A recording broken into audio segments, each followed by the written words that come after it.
tout le monde, bienvenue dans cette nouvelle vidéo. Aujourd'hui on est lundi 12 avril. Hier comme vous avez pu le voir j'ai pas fait grand chose du coup aujourd'hui j'ai plein de choses à faire. Donc ce matin je vais vous retrouver pour ma routine ménage et rangement donc du salon, de la cuisine, tout ça. Donc je vais vous filmer ça, je pense que je vous ferai des plans en accéléré. Et ensuite, je vous retrouve pour quelques recettes du coup pour préparer ce mois de Ramadan qui approche à très grands pas. Donc voilà, là juste avant de commencer mon ménage, j'ai 2-3 petites choses à faire. Donc je vais bien faire ma to-do list avant de commencer pour être bien organisée et être sûre que je n'oublie rien sur la totalité de ma journée. Et je vais faire les quelques petites choses qui me restent à faire pour ce matin. Voilà.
Alors là, comme vous pouvez le voir, je passe ma serpillière et ce que je fais, c'est que je mets quelques gouttes d'huile essentielle. Comme ça sent super bon dans la maison et ça désinfecte bien. Mais bien sûr, j'ai 7 mois de grossesse, donc j'ai le droit avant 3 mois, non, éviter quoi.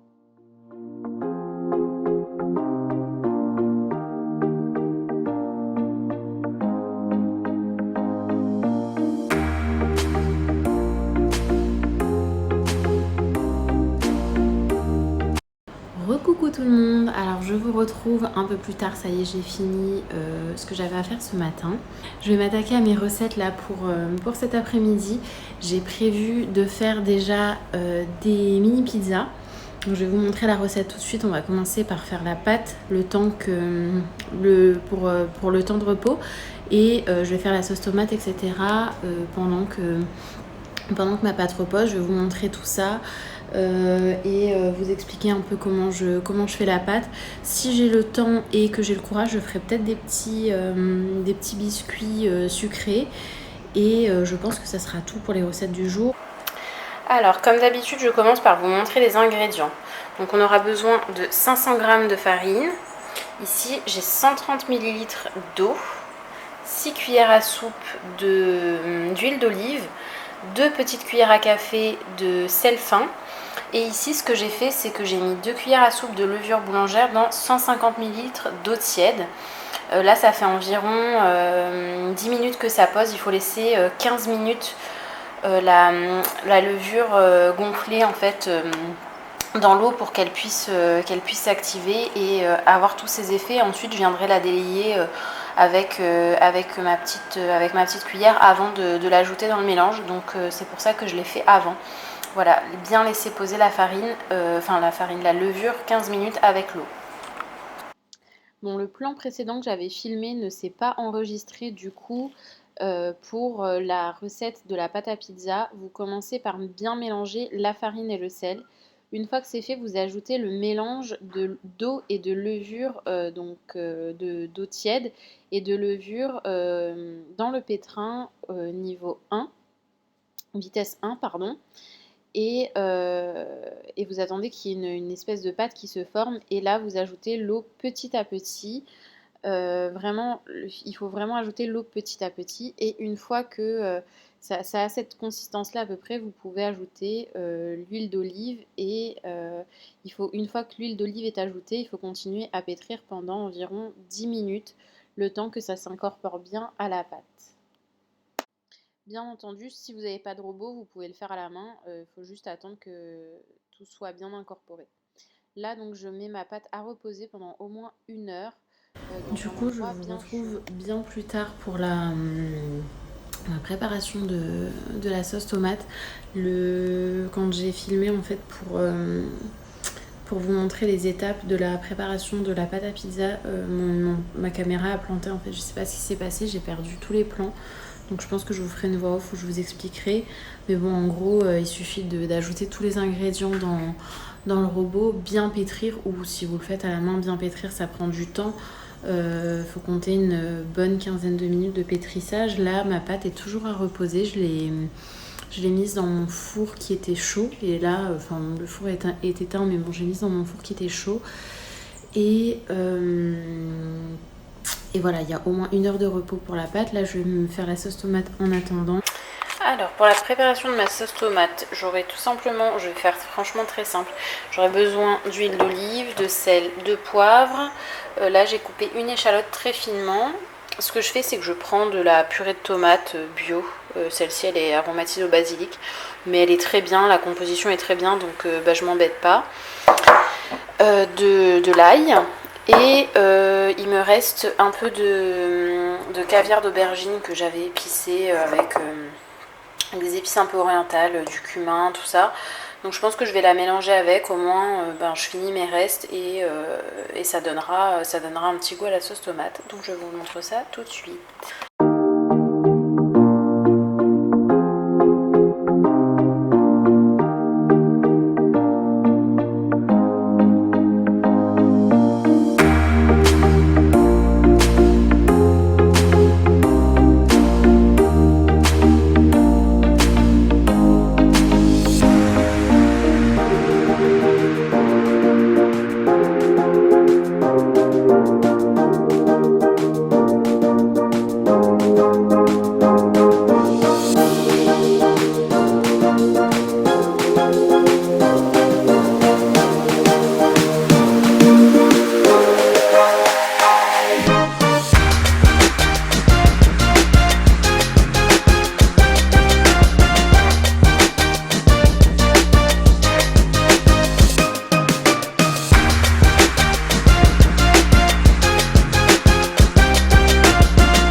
Une fois que ma sauce tomate est prête, ce que j'ai fait, c'est que je l'ai mixée pour qu'elle soit bien lisse et plus facile à étaler sur les pizzas. Donc comme vous pouvez le voir, j'ai pris mon mixeur et je l'ai mixée.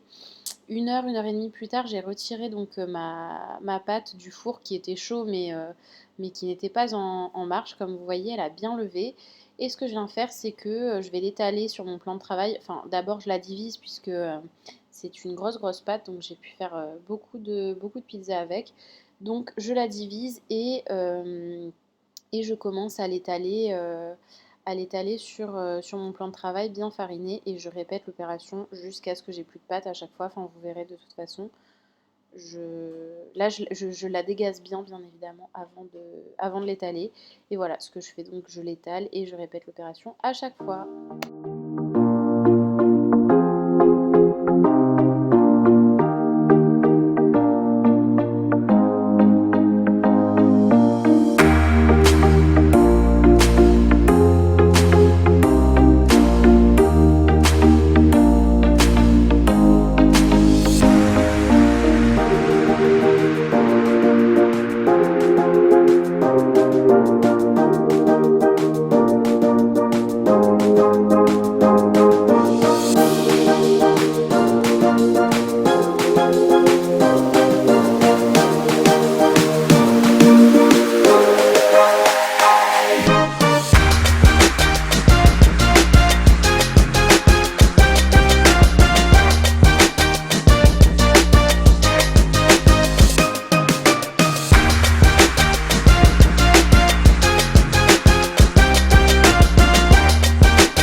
Alors à chaque fois j'enfourne mes pizzas donc 10 minutes à 200 degrés pour pouvoir les congeler ensuite ou les réchauffer par la suite.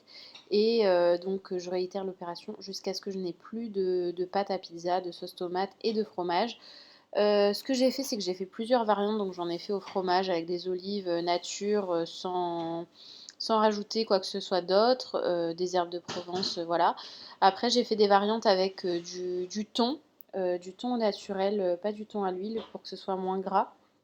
Bien entendu, vous pouvez rajouter ce que vous voulez comme garniture, je sais pas, des champignons, du jambon, enfin peu importe. Vous faites selon vos... Du coup, ça y est, mes petites pizzas sont finies. Je suis avec mon sultan et on va faire la dernière recette pour aujourd'hui. Hein, sultan, tu es mon commis? Tu es resté avec maman? Du coup, je vous retrouve tout de suite.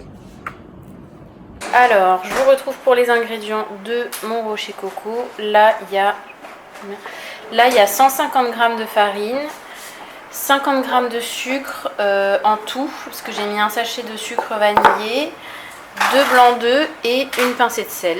Donc, je vous retrouve tout de suite pour la recette.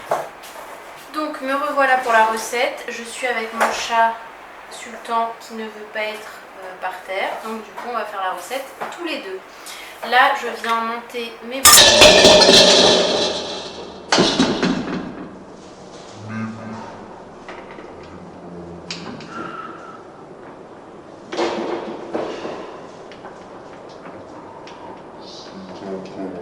Alors, je viens monter mes blancs en neige.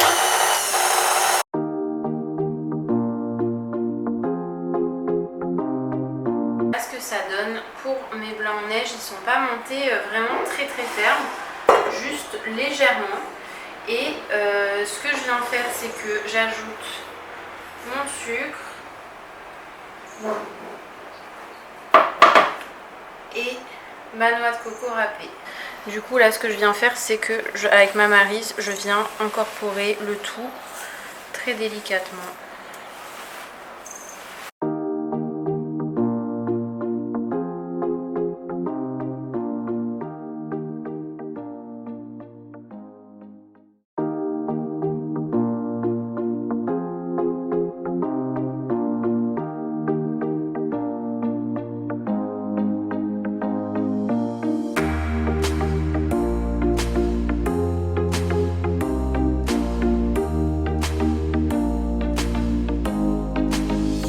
Voilà, donc ça fait à peu près 15 minutes que je les ai enfournés. Là, je viens de les sortir. Ils sont bien dorés, comme vous pouvez le voir. Ça sent super bon. Pour l'instant, ils sont encore un peu fragiles. Il faut les laisser refroidir. Et je vous retrouve pour le résultat.